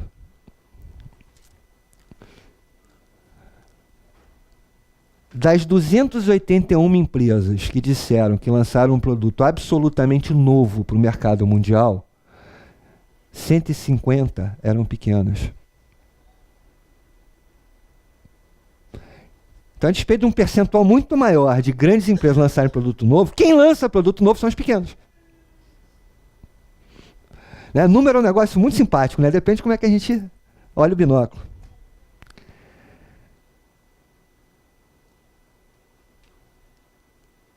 Dos 3 mil empresas que lançaram um produto novo, 2.300 eram pequenas. Outro detalhe, mesmo quando você olha esforço tecnológico em alguns setores, principalmente nos de alta tecnologia, né, no setor de baixa tecnologia, as grandes, né, esforço em P&D é dispêndio para P&D, para desenvolvimento novo. As grandes, a taxa de 0,83, as pequenas 0,30, em setor de baixa tecnologia. Não, no total da indústria. Os de baixa tecnologia, 0,13 contra 0,6. Quando a gente olha de alta tecnologia, a gente não tem o dado da pequena, porque tem problemas no dado, mas você olha, a grande 1,99, a média é 1,93. Quando você olha no setor, por exemplo, de informática e eletrônico, esforço em P&D da grande é 1%, das pequenas é 2,5%, é maior que das grandes. Nos setores de petroquímico e farmacêutico, a grande é 2,2%, a média é 2,85%. Então, no setor de alta tecnologia, as pequenas empresas no Brasil fazem mais P&D que as grandes.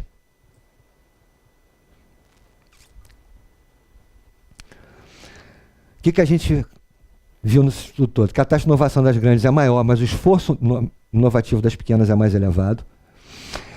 Principalmente, que quando a gente olha, não botei aqui, mas quando a gente olha, qual é a inovação que a pequena faz? Ela se concentra em modernização de processo, que é aquilo que a gente começou falando lá atrás. Né? O que você precisa para a pequena é inovar processo. Quando você vai olhar o que elas estão fazendo, do ponto de vista de inovação, elas estão inovando seus processos. Então, as pequenas empresas que tentam andar, o que elas tentam fazer não é lançar produto novo, é melhorar o processo. As pequenas são responsáveis por 3/4, elas são 3/4 das empresas que lançam produtos novos, são pequenos. E o setor é determinante. Onde tem alta tecnologia, o P&D é mais importante para os pequenos. Aí vem aquela pergunta, qual a importância do porte das empresas de inovação no país? Você pergunta aí, qual a importância do porte? Né? Quem inova mais, a grande ou a pequena? Eu tenho duas interpretações. De que porte, eu posso fazer duas perguntas. De que porte são as empresas com maior propensão a inovar? Ou de que porte são as empresas que mais geram inovação? As que têm mais propensão a inovar são as grandes. As que têm, gera mais inovação são as pequenas. E aí, se eu penso em termos de política pública, a lógica da primeira pergunta é a lógica do investidor privado. Eu vou emprestar dinheiro para financiar, eu vou financiar inovação. Eu vou financiar quem? Quem tem menos risco para mim. Então é quem tem mais propensão a inovar. Agora, se eu estou falando em política pública, eu vou financiar quem? Quem tem mais potencial de fazer. E quem precisa mais. Não adianta financiar quem já faz. Eu tenho que financiar. Não adianta financiar P&D de quem já faz P&D. Eu tenho que financiar P&D de quem não faz.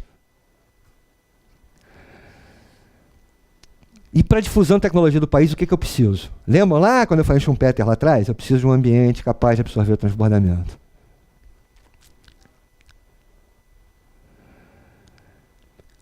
Para abrir o debate, quer dizer, a gente termina com algumas proposições. Primeiro, esse livro é, antes de tudo, um conjunto de propostas. A gente tem alguns diagnósticos, algumas propostas. A gente não tem nada fechado, né? Algumas dessas coisas que a gente está sugerindo pode ser alvo de crítica. A gente sugere algumas soluções, né? Alguns modelos classificatórios, né? Algumas políticas. mas a questão é trazer para o centro do debate. Fundamental, essa é a nossa principal bandeira, a gente tem que ter um projeto nacional que tenha como meta desenvolvimento econômico baseado num processo inclusivo. E para isso, eu tenho que botar as MPs no centro do prato. Por inovação voltada para a realidade brasileira. Deve considerar a necessidade de inovação de processo produtivo. E tem muita coisa ainda que a gente precisa entender para desse país. Esse país tem um monte de questões peculiares e que a gente precisa olhar para dentro. Né? Uma delas, por exemplo, é a nossa vocação cooperativa. Isso é alguma coisa que a gente precisa entender melhor. E que a gente, administrador, precisa aprender a usar isso. Né? Eu defendo, aí é uma outra palestra, eu defendo que a gente não é competitivo. Então, que esse modelo meritocrático weberiano não se aplica a gente. A gente tem que olhar o modelo cooperativo. É uma outra história. Resumindo para nós administradores, o que eu tenho defendido é que o que a gente precisa, eu falo com os administradores, a gente precisa fazer a Revolução Industrial. Henry Ford, né, qual foi a grande invenção de Henry Ford? Foi a produção em série? Não, foi o mercado de massa. Para produzir em série eu tenho que ter quem compre. Então, quando ele falou, em 20 anos vai ter um automóvel na garagem de cada americano, ele precisava que cada americano ganhasse salário capaz de fazer com que ele comprasse automóvel. Ele criou o mercado de massa. O que eu defendo que o Brasil precisa fazer, a Revolução Industrial. A gente precisa que cada brasileiro seja capaz de consumir. A gente precisa criar mercado interno. A gente tem que sair de uma economia rentista, né, em que o investimento que é negócio nesse país não é um investimento produtivo, ele é um investimento rentista. O cara vive de renda e não de produto. Né? Quantas empresas a gente conhece que, né, a atividade dela é para gerar caixa para aplicar no mercado financeiro?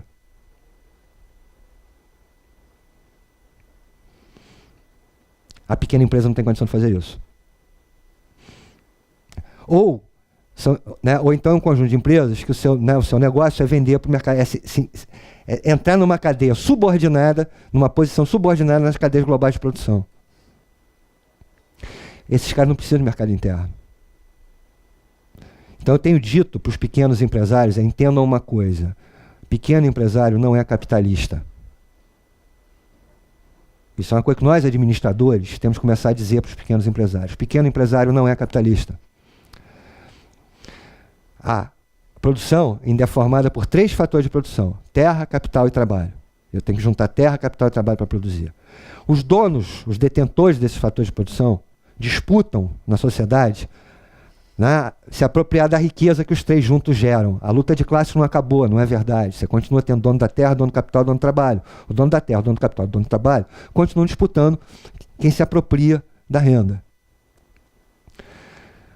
Se apropria da renda do capital quem tem capital.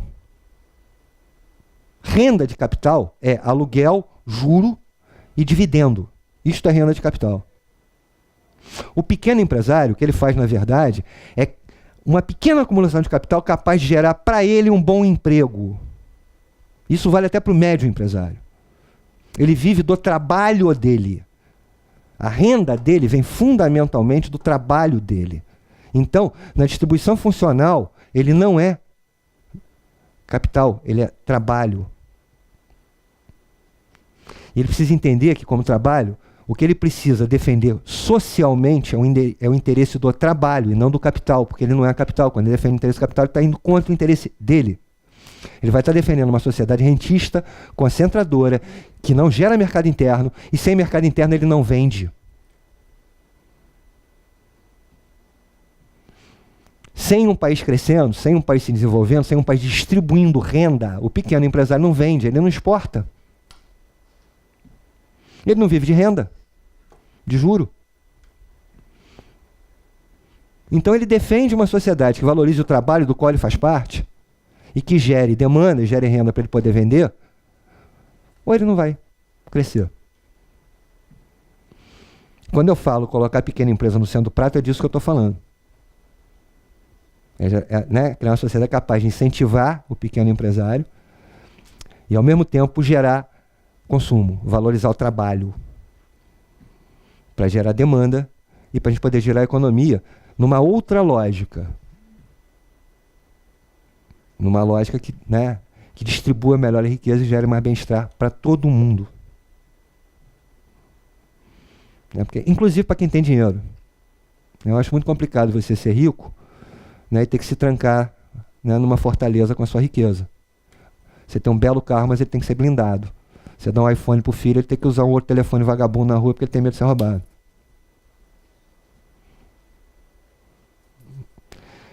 Bem, falei pra caramba.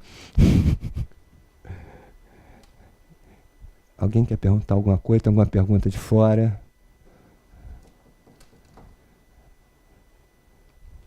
Não? Foi tão ruim assim? Ninguém tem pergunta?